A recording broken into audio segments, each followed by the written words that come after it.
Good morning students. जो हमारा chapter चल रहा है ऑर्गेनाइजेशन स्ट्रक्चर का, उसमें हम अब नेक्स्ट टॉपिक करेंगे।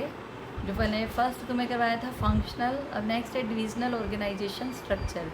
अब फंक्शनल और डिविजनल में डिफरेंस क्या है? फंक्शनल में क्या था, जितना भी काम डिवाइड किया जाता है एक्टिविटी के अकॉर्डिंग डिवाइड किया जाता है, लेकिन डिविजनल में जो भी काम डिवाइड किया जाता है प्रोडक्ट के बेस पे। अब कोई बड़ी कंपनी है, कितने प्रोडक्ट बना रही है, ज़रूरत तो नहीं कि एक ही प्रोडक्ट बना रही हो, एक से ज़्यादा प्रोडक्ट बना सकती है।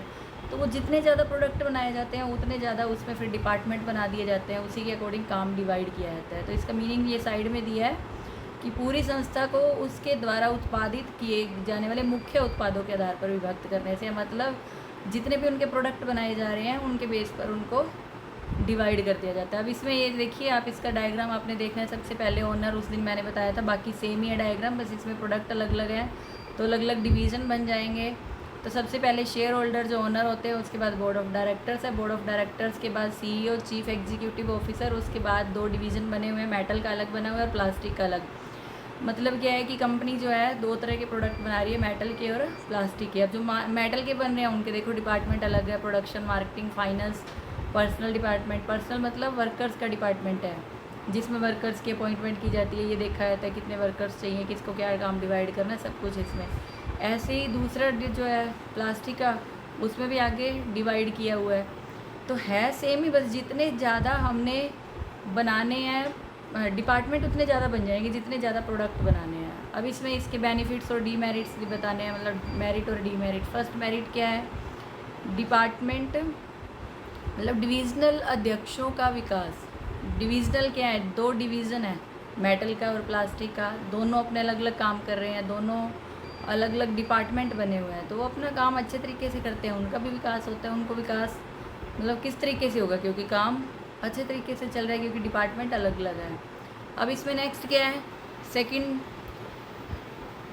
डिविजनल परिणामों को आंका जा सकता है। डिविजनल परिणामों को आंका जा सकता है कि जैसे अलग अलग डिपार्टमेंट अपना अपना काम अलग अलग कर रहे हैं, तो अब दोनों का जो रिजल्ट आएगा हम मेजरमेंट कर सकते हैं, कौन सा प्रोडक्ट ज़्यादा अच्छे से बिक रहा है, किसकी क्वालिटी ज़्यादा अच्छी है, तो मेजरमेंट करके हम उनके परिणामों को जान सकते हैं। क्विक डिसीजन मेकिंग, अपना अपना काम कर रहे हैं, डिसीजन ले सकते हैं हम भी, किसने जैसे प्लास्टिक के डिपार्टमेंट में कुछ चेंजेस कर रहे हैं, वो डिसीजन क्विकली अपने तरीके से ले सकते हैं। ऐसे ही अगर मान लो मेटल के डिपार्टमेंट में कुछ चेंजेस करने हैं, वो अपने तरीके से डिसीजन ले सकते हैं। इजी एक्सपेंशन, बिजनेस बढ़ाना इजी हो जाता है। मान लो और प्रोडक्ट शुरू करने हैं, और डिपार्टमेंट बना लो, तो बिजनेस जितने बड़े स्केल पे होगा उतने डिपार्टमेंट बढ़ते जाएंगे, डिपार्टमेंट बढ़ेंगे मतलब उनके आगे आगे काम बढ़ता जाएगा, वर्कर बढ़ते जाएंगे।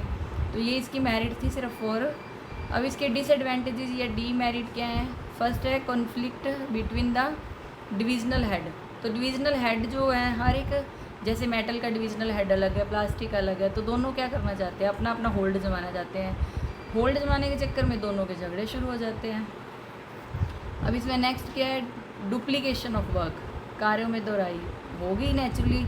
मेटल के डिपार्टमेंट अलग हैं, प्लास्टिक के अलग हैं। अब मेटल के डिपार्टमेंट में भी हो सकता है सेम चीज़ बन रही हो, प्लास्टिक में भी सेम बन रही हो, तो दोनों में क्या हो गया? काम सेम सेम रिपीट हो रहा है। इससे क्या है, जो ऑर्गेनाइजेशन है उसके रिसोर्सेज हैं वो वेस्ट हो रहे हैं। अगर मान लो एक ही जगह बन रहा होता तो हमें वही प्रोडक्ट सेम दूसरी जगह भी यूज़ हो सकता है, लेकिन अब दोनों अलग अलग हो रहे हैं तो दोनों के रिसोर्सेज वेस्ट भी हो रहे हैं।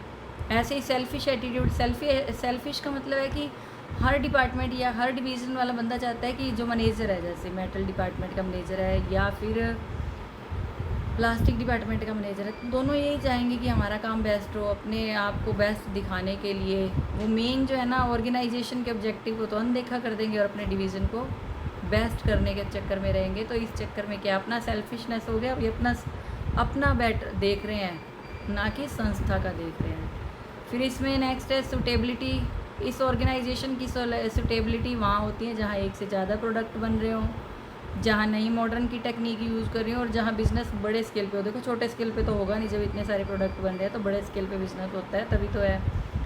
अब इसी में नेक्स्ट जो है हम कंपैरिजन करेंगे फंक्शनल और डिविजनल में। तो फर्स्ट क्या है? सबसे पहला कंपैरिजन इसके मीनिंग के बेस पे। फंक्शनल में काम डिवाइड किया जाता है उनकी एक्टिविटी के बेस पे, और डिविजनल में प्रोडक्ट के बेस पे। याद रखना है कि प्रोडक्ट जितने ज़्यादा होंगे वो डिविजनल स्ट्रक्चर है। ऐसे ही स्पेशलाइजेशन, इसमें काम डिवाइड किया जाता है, उसमें प्रोडक्ट की स्पेशलिटी होती है, इसमें काम की स्पेशलिटी होती है। स्पेशलाइजेशन का मतलब होता है जो जिस काम को करने के योग्य है उसके अकॉर्डिंग उससे काम करवाना। फिर रिस्पॉन्सिबिलिटी, अब इसमें रिस्पॉन्सिबिलिटी मुश्किल हो जाता है, क्यों होता है फंक्शनल में, लेकिन डिविजनल में रिस्पॉन्सिबिलिटी देखना कि किसको काम दिया गया था, काम हुआ या नहीं सही, ईजी है, क्योंकि 2 डिपार्टमेंट है, जिस डिपार्टमेंट का काम नहीं सही चल रहा है उस डिवीज़न के मैनेजर की रिस्पॉन्सिबिलिटी है।